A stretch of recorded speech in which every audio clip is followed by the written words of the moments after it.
This podcast was recorded on the land of the Gadigal people of the Eora Nation. Hello and welcome to The Real Story with Joe Hildebrand. Another huge episode this week. Is Donald Trump going to shut down late night television in America? No! And are 16-year-olds going to be able to get the vote in Australia? Yes, they'll do the Topex 5-day test and then they'll decide who our Prime Minister is. No! And inside the shadowy world of the Greens, why is the party that's meant to be all peace, love and mung beans going around putting the proverbial political bullet in the back of anyone's head who disagrees with them? We're going to find out all of that and so much more right now.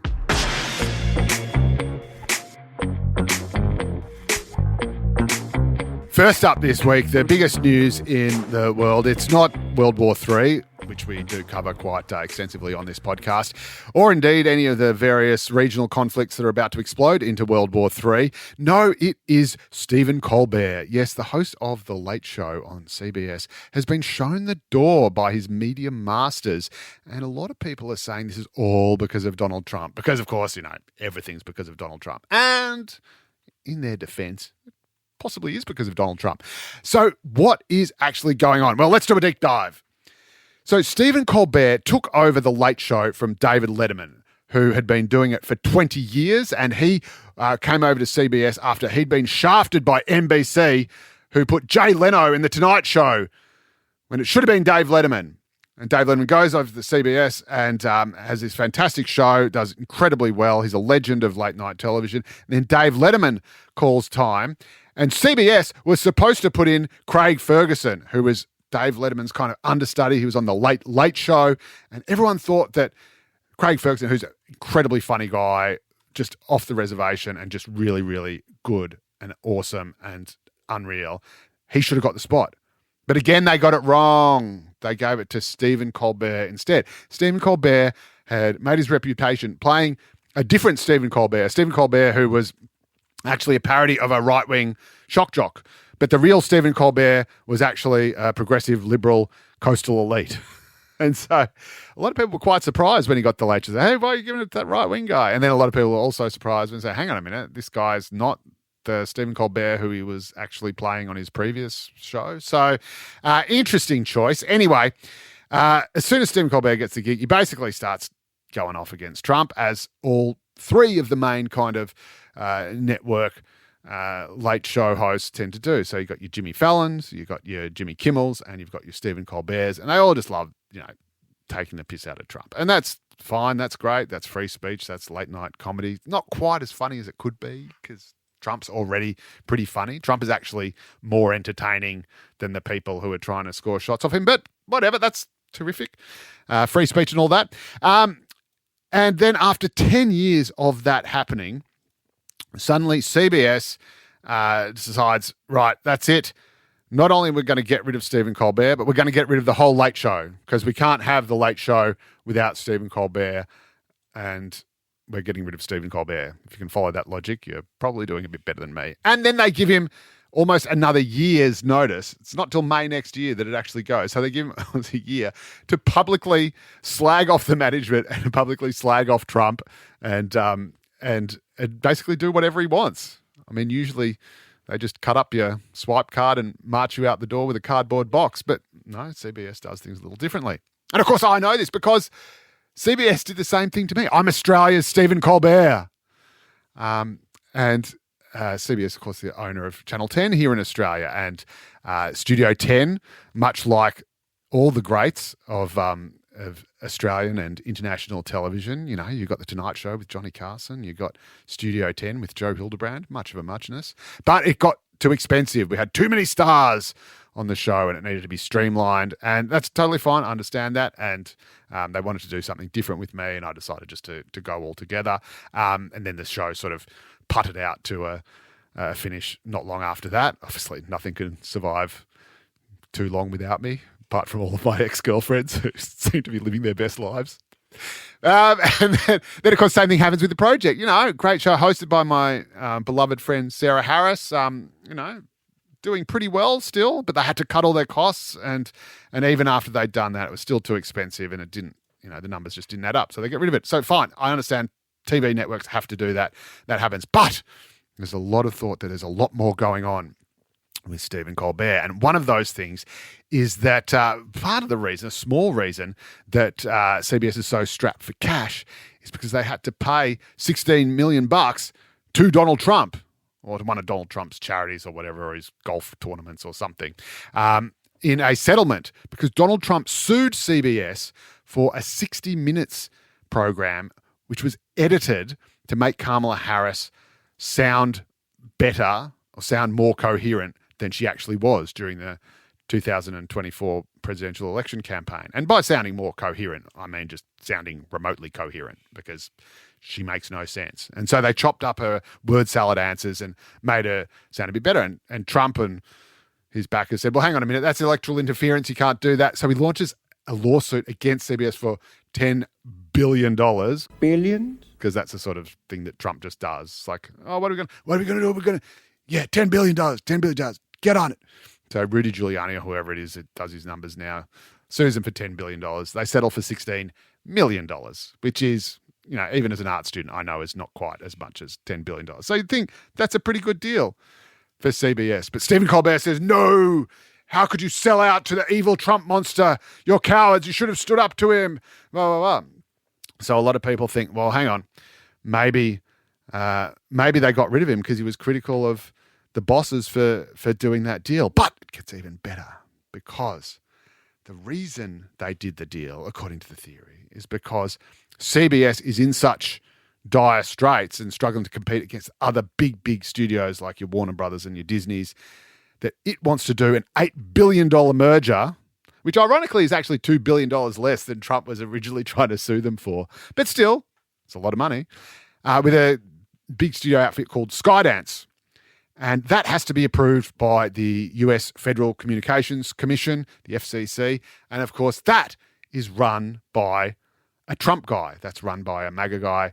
And so to get the approval for that, it is thought that CBS is trying to play nice with Donald Trump, not upset the apple cart.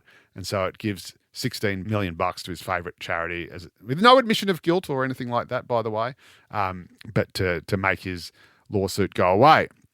And so that could be the $8 billion reason why Stephen Colbert's Late Show got axed. Because even as expensive as late shows might be, I'm pretty sure they still don't cost $8 billion. Billions? So what does this mean for free speech in America? Well, already, critics of Trump have been slagging off, the Washington Post, which is, democracy dies in darkness. Oh, we're going to shut down democracy. But when it comes to actually making a call on who should be the next president of the United States, the Jeff Bezos-owned publication says, we're probably just going to sit on the fence on this one. So I guess democracy doesn't die in darkness. It dies in the half-light. Or maybe it just sort of, limps along in the twilight, whatever it does. Anyway, but the one outlet that has really stood up to Donald Trump and has refused to kowtow for its business interests or any other interests is, of course, my beloved News Corp, publishers of the Wall Street Journal, which ran an incredibly in-depth piece about Donald Trump and Jeffrey Epstein, who, as you may know, totally committed suicide in completely non-suspicious circumstances in a US jail cell that was mysteriously unmonitored by any guards, despite it being high security, because, I don't know, it was just maybe they were playing words with friends, doing a Sudoku. Everyone had the coffee break at the same time. And, dear, he's dead. Did you see, Bob? Sorry. Anyway, not sorely missed, it's fair to say. Not a great deal of mourning for poor old Jeff's passing. But everyone's been wondering what's in the Epstein files. Has Elon Musk said, there's the Epstein trials and Trump's all over it? Well, the one outlet's got closer than any other, including Trump's own government, because all Trump's people were saying, the FBI and Attorney General, we'll release all the Epstein files, but, here's this bit about JFK. No, not that president. We want to see the ones about the other president. Anyway. But the one masthead that has actually revealed it. One organisation has revealed more than any other is the Wall Street Journal, and they have uncovered this book that contains all these letters of various figures to Jeffrey Epstein for his, I think it was 50th birthday. Donald Trump is one of them. And it contains this sort of text, weird text, like a dialogue between Trump and Epstein, talking about how they both have so much in common and talking about sort of secrets and enigmas, which all sounds a little bit creepy. And if that wasn't enough, it's inside a drawn silhouette of a naked woman. So the text is inside the drawing as an outline of a naked woman. And then just where her, I believe they call it the Mons Venus, just where the pubic area is Donald Trump's signature. So it looks a bit like, I mean, this is high art here. Andy Warhol would kill for this kind of inspiration. And so Donald Trump's signature kind of looks a bit like the pubic hair. Anyway, and the Wall Street Journal's got this, and they say, look, this is a proven link with some sort of suggestive stuff from apparently the hand of Donald Trump. And of course, Donald Trump is, oh, I didn't write that. I never wrote that. I don't even write pictures. He actually said, I don't write pictures. And then it turns out he does actually write a lot of pictures. They found a whole bunch of other pictures that he'd done. But anyway, whatever. So he's now suing the Wall Street Journal. And so who is actually standing up for free speech in America? Who is actually standing up to Donald Trump, the most powerful man in the world? Well, it's not any of the, virtue signaling lefty outlets who say they're so brave and they're so, democracy dies in darkness. It's my mate, Rupert and Lachlan Murdoch, my beloved friends at News Corporation, also happen to be the owners of this network. That is completely unrelated. Fine people, one and all. God bless them.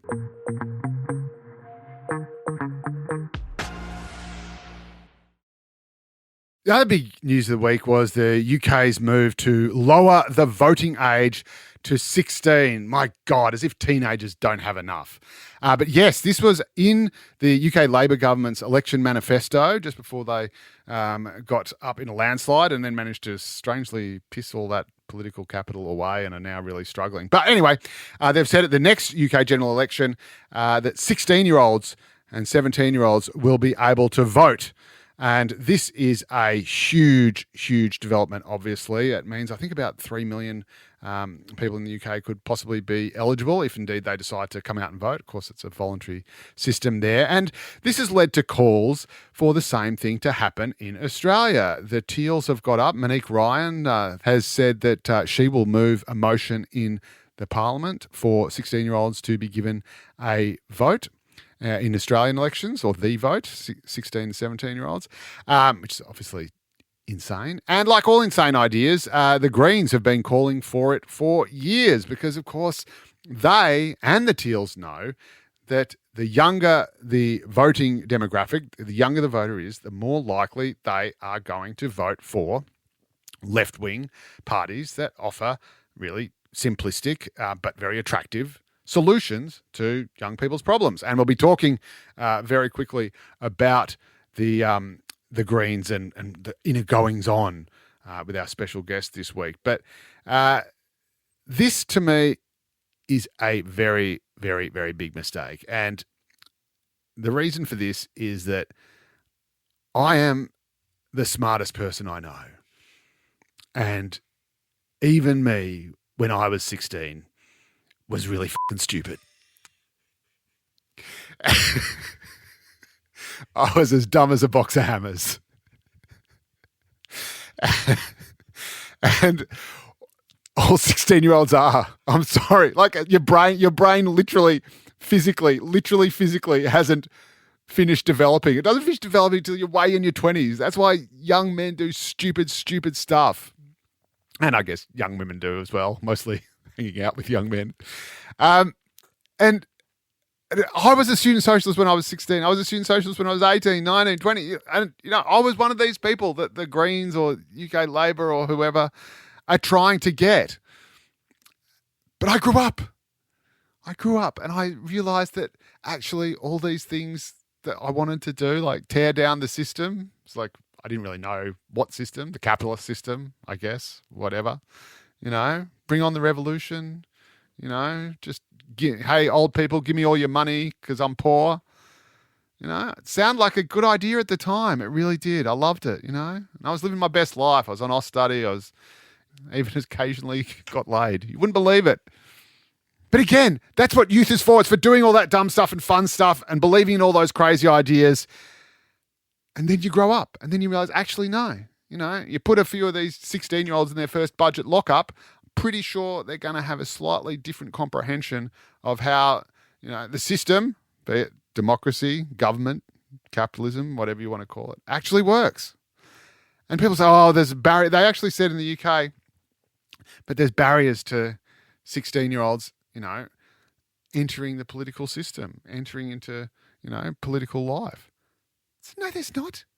There's no barriers at all. All they have to do is just stay alive for another 2 years.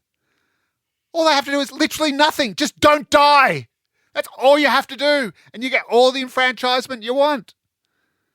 That's not a barrier. That's just waiting. It's like saying 16-year-old is a barrier to adulthood. It's like, no, you just do nothing. Good news, guys. Child mortality isn't what it used to be. Chances are you're going to make it. Anyway, so obviously UK Labor is thinking that this will help them, and they're in a lot of trouble at the moment. Reform UK is ascendant, even though it didn't win many seats in the parliament, sweet bugger all. It's got huge electoral momentum behind it. Support for it is growing. It's cannibalising the Conservative vote, and Labor's going, holy crap, what if these guys come after us at the next election and win? So we'll get all these young votes to sort of counterbalance that. There's a big problem here, though. One is that those young votes aren't necessarily going to go to Labor. Even when I was a young, I'm a bit of a Labor guy now. Spoiler alert. Don't know if you picked up on that.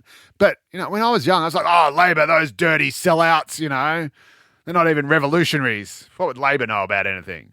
Because, of course, when you're young, you want, excitement and, vim and vigour and barricades and rallies and bullhorns and loudspeakers and chants and all that dumb stuff. And then you go to the pub and you try to pick up, So it's a good time. I'm not shit canning. I'm not poo-pooing it. It's great being young. I wish I was still young. But you're dumb. Okay? And that's what makes it fun, because you don't have to worry about stuff that when you get older and wiser and smarter, you have to worry about. Being dumb is great. It's fantastic. Because when you're dumb, you don't even know you're dumb. That's the best part about it. So just wait. All you got to do is just hang out. And again, speaking of dumb, the thing is that these young votes aren't necessarily going to go to Labor in the UK.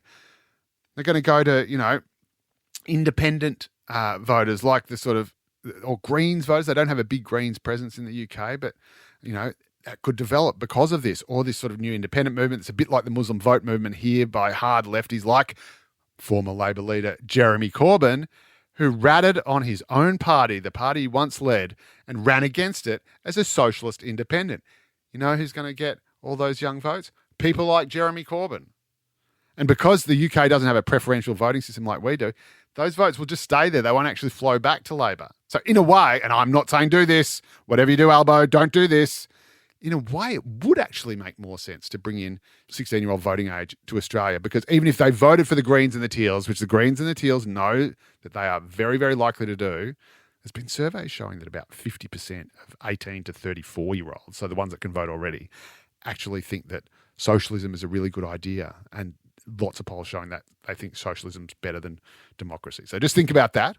So yes, they're going to go to the Greens and the Teals, but a lot of those votes would flow back to Labor under that system. But again, it still doesn't quite work, because even if those votes come back, if you as a Labor Party in the UK or a Labor Party in Australia are chasing that young, dumb, revolutionary, radical vote, how absolutely terrifying are you then going to come across to the rest of the voting population? So if you're running out, trying to convince a 16-year-old to vote for you, the stuff that you will have to say and the policy offering that you will have to make is going to look absolutely terrifying to pretty much everybody else. So kids, I'm sorry, not this time around. I love you. Go out, party, chant, lead your own little revolution on the steps of your relevant Parliament House, and then in a couple of years, we'll We'll see you at the ballot box.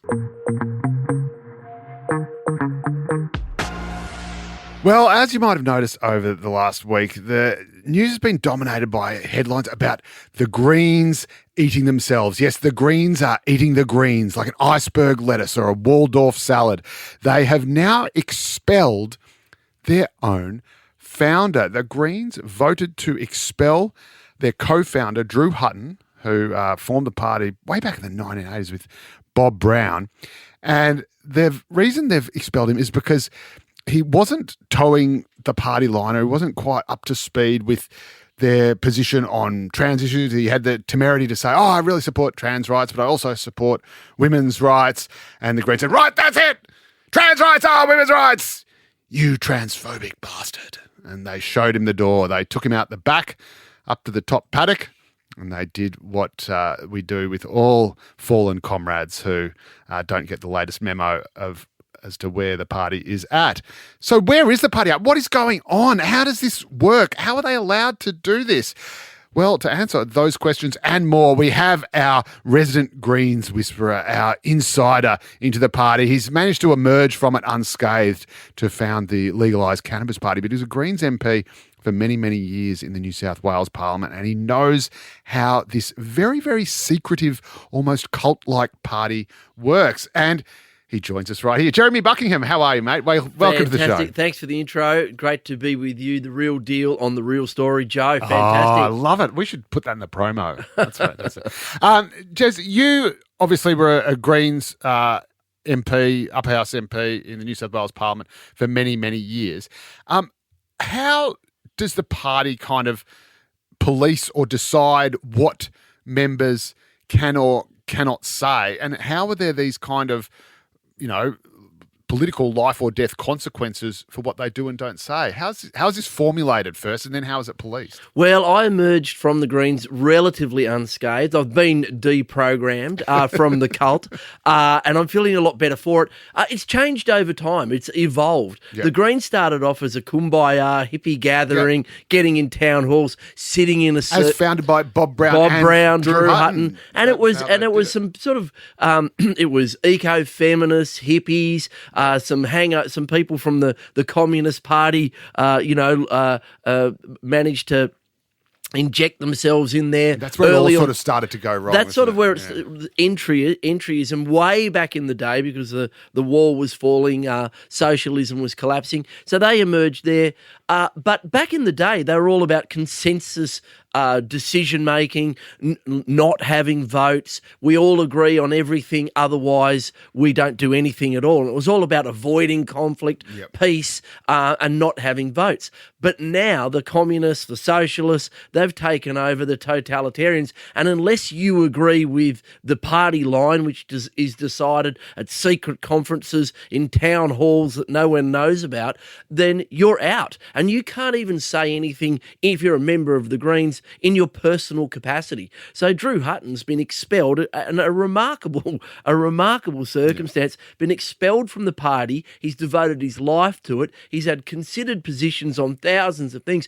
He's been expelled for saying things that most people in society and most people in the Greens would believe is true. You can that you should have a conversation about this issue, and he's been expelled because he's got in the way of this new cohort that's entered the Greens that are using critical gender theory to basically drive out everyone. They've driven out the lesbians, they've driven out the feminists, they've driven out everyone who thinks that a man is a man and a woman is a woman, and they've driven out their founder. And so they're really starting to eat their own, consume themselves, and the electorate's seeing it, and they're devolving into an irrelevance. I mean, it's kind of reminiscent of a good old-fashioned Stalinist purge, isn't it? I mean, it feels like and looks like, they're almost using this as a fig leaf to actually get rid of all the old guard, anyone who is part of that sort of former deep green, really sort of environmentalist wing of the party, so that the sort of the red, Well, that's Marxist the types communists can used to take call over. it a revisionist. Someone who said, "Oh, hold on, look, we did something wrong back in the day," and they say, "Oh, you're a revisionist,"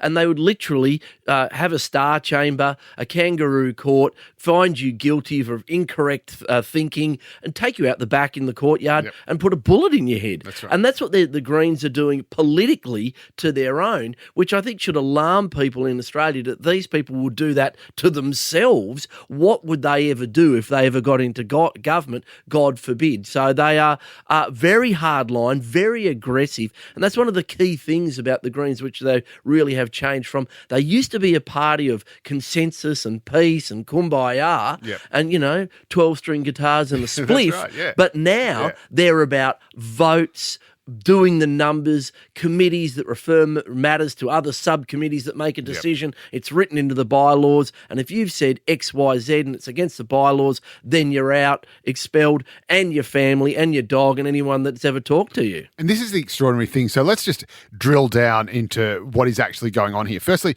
we're talking about a guy who is an elder statesman of the party, who's literally one of the founders of the party. He's not an MP anywhere. We're not talking about someone his pre-selection has been withdrawn or he's been, booted out of Parliament because, he's not voting the right way or anything. He is merely a party member. He's just a party member of the party. And the thing that he is being accused of violating, that is not a sort of publicly stated or publicly set out ironclad position that he has to adhere to. These are sort of secret bylaws that you can't actually see. Yeah, that is exactly right. Well, look, in terms of who Drew Hutton is, Drew Hutton started the environment movement in the world. This is a guy who in the 1970s said, hey, the Great Barrier Reef, probably worth protecting. Climate change could be an issue. I mean, this is a generation ago when it was a theory and now it's a reality. And he said, we need a political movement that's going to fight for social justice, some freedoms for people who were living sort of a different sort of lifestyle, and the environment. And that's where the Greens started. He was one of the founding members back in the early 80s, and an incredibly sage, I know him very well. Yep. He's a sage and thoughtful guy. He started the Lock the Gate movement. He started the movement that said, hey, coal seam gas, fracking, all of that could be a problem. He built relationships with farmers, but he's an incredibly thoughtful guy. His wife's a professor in humanities, and he wrote a long-winded Facebook post basically saying, hey, look, can we at least have a conversation about critical gender theory? This idea that, a trans woman is a woman. Well, some people have a different view and we should have a conversation about that. And that's what he's being expelled at for saying, let's have a conversation. There's clearly a diversity of views in the community and there's a diversity of views in the Greens. And what do they say? They say, no, you're completely wrong. Incorrect thinking. That's actually the terminology they use. Incorrect thinking, which is straight out of the Little Red Book, Chairman Mao's book. Straight out of 1984. It's out of 1984. You're off to the rice paddy, to be reprogrammed. Wrong think, and then you've got that's exactly what's happened to Drew Hutton. And it's like the Labor Party turning on Gough Whitlam or the Liberal Party expelling Menzies retrospectively. And this is the thing, and it's not only the Facebook post that he did where he said, look, he openly said verbatim, I support trans rights, I also support women's rights, and we just need to sort of have a talk about how these intersect and, what we can do to support both. And then there were a couple of comments that the Greens, I think to similar effect, that weren't even by him. They were just in response to this post. And he was, and I think the Greens leadership said, you have to take down those comments, you have to delete them. And he said, well, no, I'm saying we should have a conversation. It'd be pretty weird if I deleted people part of that conversation. And the comments weren't particularly inflammatory or anything like that. They just disagreed, veered from the official Greens secret position. Yeah. And that's exactly the point. And then he had to go to a state council meeting, again behind closed doors. Again, it's not made public who was on that, who voted which way. And they vote basically 3/4 to 1/4 against to get rid of him. Yeah. So talk us through that process. Well, the Greens are talk about transparency in government all the time, and they want accountability and transparency and show us the decision making and show us the documents and let's put it all on the table and using processes of parliaments to to shine the light on government. That's what they say, except about themselves. Yeah. So they're not transparent about where they get their money from. They're not transparent about their decision making. They're the only party apart from the Nats who hide, and I think the Nats have even opened up more now, but they hide all their decision making behind closed doors. They never let the media in. They don't explain what their process is. They hide all their bylaws and their constitution. And it's not just Drew Hutton. It's rank and file members. It's MPs, former leaders. They've had a huge purge in Victoria, where they basically over the same issue. Some of their lifelong advocates, some of the most high-profile candidates, former MPs, all marched out the door for incorrect thinking, or as you've just elucidated. Apparently platforming TERFs, creating a space where there's a discussion where a lot of feminists, lesbians, people who've been activists in the party say, look, there's issues we support the trans community, but there's important women's issues and women's rights we have to protect. We want to have a conversation about that. Well, no, sorry, straight to the gulag for you. That's what's happened, and the process is absolutely abysmal. This has been going for years. It's drawn out with committees, with appearances at secret state councils. Labor went through a process where there were these faceless men making decisions on the party. Well, the Greens are run by faceless men and women, people who are elected by a small committee to make decisions that control their MPs, that rule over the life of the party, and it's for political purposes. Drew Hutton, which is just an outrageous proposition, is seen as too right-wing. It's incredible, isn't it? He's seen as too right-wing. So the hard left of the Queensland Greens, which are the hard left of the Australian... Which is where the new leader, Larissa Waters, comes from? Larissa Waters, and I don't know if you saw her on 7:30, an abysmal... she is a key ally of Drew Hutton. He is her political mentor, and she just goes, oh, well, this is the process the party's going through. Right. There's absolutely tepid defence of the process, and it's complete madness, and everyone else looking at it goes, how can you execute this incredible guy, a guy who's contributed to Australian political life and attempt to justify it? And I think it. we maybe saw the scales sort of fall from the eyes of the electorate a bit at the last election where, the Greens sort of held up in their sort of overall vote, but they lost all those seats, including Adam Bant's seat of Melbourne, which we'll get to in a tick, because people suddenly saw, it's one thing when they're jumping up and down and railing against, Scott Morrison or, whatever, but even when they get a leader, a prime minister like Anthony Albanese, who hails from the left of the Labor Party, but of course is behaving as he should, like a sort of pragmatic centrist, because he has to, and because he should as well. But the ferocity with which he was being attacked and obstructed, and I think a whole lot of people thought, hang on a minute, if you're going that hard over, on things like housing, on things like Palestine, you're attacking a Labor left prime minister to the point where you're barricading his office, basically, as well as all the other MPs. Maybe you guys aren't the kind of peace-loving monk, because, of course, the Greens present themselves as the party of peace and tolerance and diversity and inclusion. Exactly. And all these things. All these things. And getting to the inclusion, it's extraordinary, but on the front page of The Australian this week, and I think it was the Victorian branch this time round, I might be wrong, but that another Greens member was basically forced to retract a statement that the Greens weren't being inclusive, otherwise she'd be expelled.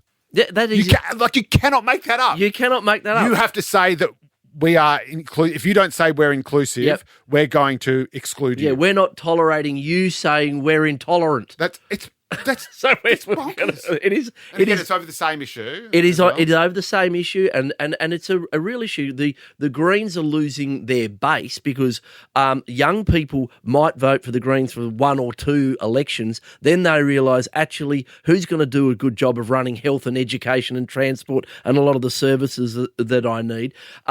They grow up. They basically. grow up. But at the other end of the scale, the baby boomers are seeing the Greens at their attack on property owners, and I think it's a transparent attempt to use an international war to divide divide society. I said, well, that's not that's not about conciliation and building understanding. That's about polarizing people and saying good guys, bad guys, and everyone else who's not with us, will they deserve to be torn down? Yep. Everyone saw that, and their obstructionism, rather than saying, "Hey, let's have a reasonable a discussion about a critical issue like housing." And Max Chandler Mather, who thought he was going to use that obstructionism to boost his profile and raise the Greens vote and to wipe out the Labor Party. That's their agenda. Yes, that's right. That behind closed doors, the people they hate the most are Labor left. Yep. Bob Brown always used to say of those hard left members in the Greens, the person they hate the most is their brother, the person right. closest to them, Exactly right. rather than their real ideological opponents, which is the Liberal Party or the National Party, who I used to go after most of the time. They go after the people standing close, and they chase people like Tanya Albo, Lindsay Tanner. I mean, Well, these are all the people whose seats they are targeting, who they want to kill from office. They're not even going after the Labor right because, A, they don't have support in the outer suburbs, but they're going after the people who you would think were ideologically closest to them, which they're not, and which is why I'm constantly saying that the Greens are no friend of the Labor Party. They are like cuckoos in the nest. They want to actually hollow out the Labor Party. They want to eat it out from the inside and then replace it so that they are the dominant party of opposition. And Adam Bound has actually kind of said this in previous kind of think pieces in the Oz. Like, it's hiding in plain sight. And so this idea, among sections of the Labor Party, I think they've been disabused of that folly recently, but that the Greens are kind of like just a bit more extreme or a bit more naive or a bit more idealistic versions of us. That is not true. They are hardcore extremists, as we have seen, and they are now the dominant faction in that party, a party that doesn't just want to make Labor policy or indeed Liberal policy just a bit greener and cleaner and nicer, but wants to actually take over the whole left of Australian policy, force the Labor Party out, become the dominant party of opposition, presumably to one day win government, as if that's ever going to happen. And this is another thing, like you talk about the boomers saying, hang on a minute, they want to come and take my house, and they're jumping up and down about, Palestine. I mean, this is another thing that Drew Hutton, who is of that generation and of that view, has said, how did we go from being the party of peace to being a party that's, chanting death to the IDF, or becoming like hyper militant. That is exactly it. Being militant, using really aggressive language, and the veil is being drawn back. They hide some of their messaging behind code like change the system. What's the system they want to change? The system is our social democratic system and our capitalist system. With the rough edges of capitalism knocked off by our social democracy. Yeah. But they want to have a socialist system. These people they actually want a revolution. They want a revolution. Their catch cry is the worse the better. And when they say they want to change the system, they want to change the system into what like they were outwardly about 10 years ago saying we're anti-capitalist. They had all these factions turning up, and they explicitly were trying to win pre-selections and knock people like myself out. Well, they realised that wasn't going to work with the membership, so they went underground and they took over the levers of the party. And that's what they've done. They've focused on the elections within the party, and who cares about any of that stuff? They did, and now they're driving it into an electoral dead end, a political dead end, and it's cost them their House of Reps seats. The party is as divided as you possibly can be. Yep. There's some old school people in there like your Peter Wish-Wilsons and not for much longer. Not for much longer. But they attack them vociferously. They're just constantly attacking them, driving them out because they're not anti-capitalist. They're not about tearing down the system, decolonise Australia, like abolish Australia, all this sort of guff. That's what they're really about. And you see a lot of you look at a lot of these activists, their Twitter handles, they've got pictures of like Lenin I know, and bonkers. Mao It's and bonkers. Marx and then Jeremy Corbyn and all Who the is rest. basically the same. Or che Guevara and all these sort of stuff. They don't do their history. A lot of them, were born this century. They don't do their history and realise that these people were homicidal, totalitarian maniacs that killed hundreds of millions of their own people. And they because they don't learn their history, they're condemned to repeat it. And it's so true. I want to take you back to something you just mentioned there, how the sort of the catch cry, and again, this is not something they say publicly, but the slogan, the worse, the better. And I just want to explain what I know you mean by that, but others might not. And this is this idea, and I heard it when I was a young student socialist myself, other people talking about it, which I thought was pretty weird. Even back then, I wasn't too smart, but I was smart enough to know there was something fishy about it. But this idea that you want to actually create or usher in a government that is bad for people, because that will then trigger the revolution, that will trigger the uprising. I had people say in 1996 that, hardcore socialists saying they were happy that John Howard and the coalition got elected in 1996 because this would trigger the revolution.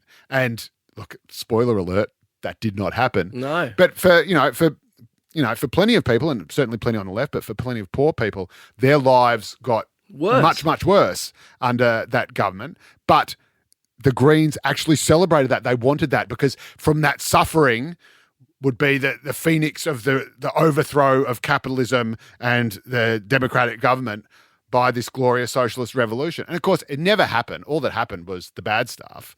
But just because that is insane and it is completely bonkers doesn't mean it's not true. It doesn't mean that is actually a view that they hold, and they're still going around saying that. They're still going around saying the worse the better. The worse the better. The better it is for and us. they look at things like the Bolshevik Revolution. They go, the Women's Day riots, and there was a famine. If we can just get a really cold winter and a famine and some nasty members of the military to fire some cannons on a women's protest, then we'll be swept into power. Amazing. And there was one of the candidates, I forget his name, who went up against Albo about 10 years ago, said, I would rather have riots in the street. Yep. I would rather have riots in the street and a massive social movement rising up under a Tony Abbott government than I think under Julia Gillard. And that's what he was saying. That was his, I think Jim Casey, that was him. Yep. He was saying that. And I remember being in the party at the time and just going, that is absolute insanity. If that's what you want to see to get your, that's your vehicle for social change, I'm not there. I was going, look, the areas of real need in this country are the rural, regional, outback areas where the National Party have been in charge for 100 years and have led to social decline, social decay, all the metrics are the worst. They're the places we could win, and I was successful. We won the seat of northeastern New South Wales, the only time we'd ever won a regional and rural seat. But they saw that as a threat. The inner city, hard left, said, we don't want to go and talk to farmers. We don't want to talk to regional people. We want to win the inner city from Labor. And they used to call it the People's Republic of Erskineville. Yeah. We'll create that. That little beachhead in Melbourne and then spread it all out. Well, it's been absolutely smashed to pieces because at their heart there is this rot, and that is this unreconstructed socialism, which is about smashing the way of the life we have in Australia, smashing our institutions, smashing the well-being of the people of Australia, so what they get to rise to power with their back of the beer coaster policies. Well, basically using poor people as human shields for their cause. Jeremy Buckingham, thank you so much for joining us on The Real Story. It's always absolutely fascinating to listen to these insights. And again, you don't hear them anywhere else, precisely because we are talking about the whole problem is that this is an incredibly secretive organisation. So thank you so much for blowing the whistle on it. Always a pleasure, mate. Thanks, Joe. And that is all we have time for this week. I hope you enjoyed the show. I know I certainly did, and I'm a great judge of shows. Slip us a message at therealstory@novapodcast.com.au if there's anything you'd like to ask us or to suggest any topics. If you want to send me a message, I'm only on Instagram because, quite frankly, it's the only platform that's good enough for someone as handsome as me, at Joe_Hildebrand. You can leave us a review or a rating at any of your podcast places. You can read me every Monday and Saturday in the various News Corp mastheads. And if that isn't enough, you can listen to me next week. Can't wait. See you then.